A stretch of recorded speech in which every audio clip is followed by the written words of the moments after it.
Hi everyone.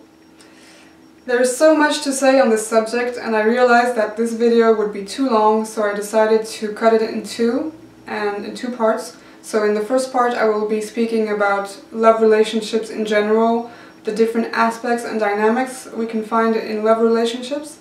And in the second part I will talk more specifically about what we call spiritual relationships, such as twin flames, soulmates and twin souls. So to define love relationships, we must first define what love is in a love relationship. Falling in love is to recognize the other as the self. I recognize you as being me. Or it is I project onto you all the qualities that I would like to see in myself or that I cannot see in myself.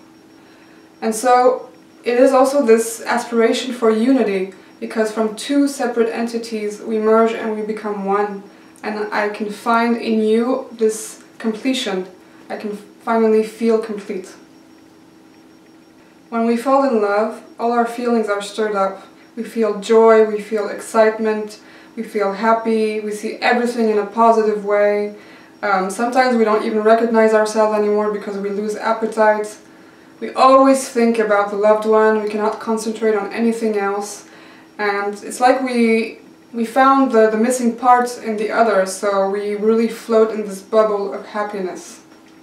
When we fall into a passionate relationship, the attraction and the recognition in the other is so strong that the relationship becomes a condition for our own well-being and our own survival sometimes, because this passionate relationship can become so obsessive that the presence of the other is demanded in order for us to be fulfilled, in order for us to live. Otherwise it feels like we don't exist anymore. Once the idyllic period of love has passed, usually after a couple of months, we will begin to see all the flaws in the partner that we haven't seen in the beginning come to the surface. And slowly but surely the other's presence will become unbearable.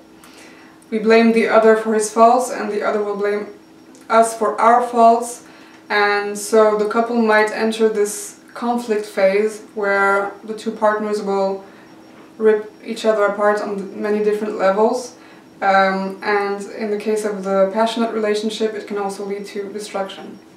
So why are relationships so complicated? Everything we perceive as exterior to us is actually a projection of our consciousness. So everything we perceive is a reflection, a mirror of who we are. So all relationships are mirrors. But love relationships are like magnifying mirrors. Because we spend so much time with the other, because there is this intimate relationship going on, and the other will simply reflect all the unconscious things that we cannot see about ourselves. And life works that way, and it's really well made, because life will basically find someone and put them in front of us, in front of our eyes, so that we can see, we can perceive everything we're not able to see inside ourselves. And life works this way because this is what makes us grow, this is what makes us evolve. And we can say that being single or living on our own is really satisfying, relaxing, and maybe gratifying, but it doesn't offer this mirror that is so important for us to have in front of us in order to grow, to evolve, and to expand. And so what will happen when the partner reflects all the aspects of ourselves that we don't want to see? Well, our ego is going to have a very strong reaction, because it's like a threat to the ego. The purpose of an ego is to maintain its survival. So our ego will point at the partner and say, this is what is wrong with you. And the partner will strike back, and then we will strike back again, and then we are in this vicious circle that continues on and on and on and on. Our definition of love is largely based on the way we have perceived and received the love from our parents, and especially the parent of the opposite sex. So let's say that the parent of the opposite sex was very distant and cold, then that becomes the definition of love for us. So distance and coldness. Or on the contrary, if the parent was very overprotected us or smothered us, then this will also become the definition of love we have. The good news is that love relationships, because they are magnifying mirrors, are actually the best tool for healing the past, healing our wounds, healing past traumas, and therefore guarantee us an expansion of our being and our soul. So how do we know that we attract the right person to be able to heal? There are two possibilities. Either we attract a partner that is the exact reflection of our parents of the opposite sex, very similar, or we will attract someone who is the exact opposite of that parent. Now, in the second case, I have noticed that actually most of the time this person will be the opposite of that parent, but only on the surface. Because when we start digging deeper, we might realize that there are a lot of resonances on the subconscious level with that parent. So it's very interesting to see these dynamics going on, where we will choose a partner that is the exact opposite of that parent on the surface, but on the subconscious level they are the same. So among the classic patterns we might see in love relationships, or the classic dynamics we might see in love relationships, we can find the dominated dominant, victim perpetrator, victim savior, perpetrator, all three interchangeable, narcissist and codependent, codependent and addict, mother-child, father-child.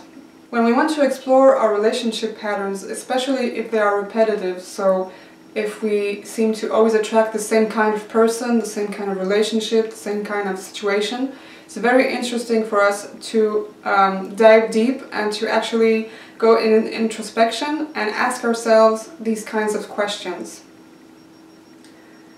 How did I experience my relationship with my father, my mother when I was a child? What is the main feeling, emotion I have kept from this relationship?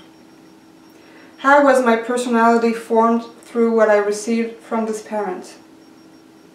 What are the needs that have not been fulfilled in this relationship? So then we ask ourselves, what is this partner reflecting to us that connects with this relationship we had with the parent or our parents? And even more interesting, we can discuss it with the partner, and we can invite the partner to ask himself or herself the same questions and discuss it with her or him. And it's no secret, communication is really everything in a love relationship.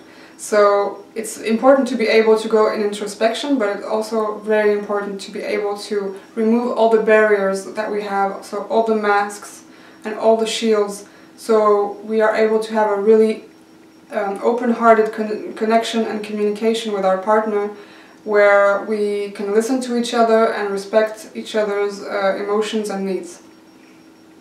So this was the first part of the video. I invite you now to watch the second part, where I will be talking about those spiritual relationships such as twin flames, soulmates and twin souls. Sat Nam.